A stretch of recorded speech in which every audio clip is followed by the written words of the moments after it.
ሆነሽ ነው? ተናድጄ ነው። ምንድን ነው ያናደደሽ?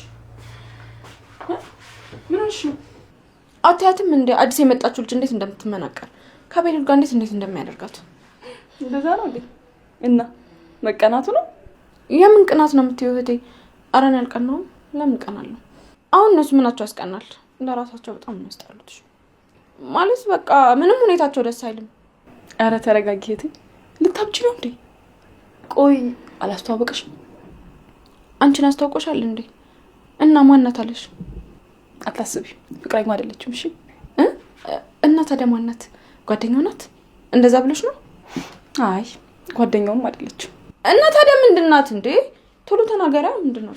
አክስቱ ናት። ነው ተረጋጊ፣ በቃ ምንም ያናድድ ነገር የለም። አክስቱ ማለት እንዴት ነው ደግሞ አክስቱ የምትሆነው? እንግዲህ ሆነ በቃ አትናደጂ።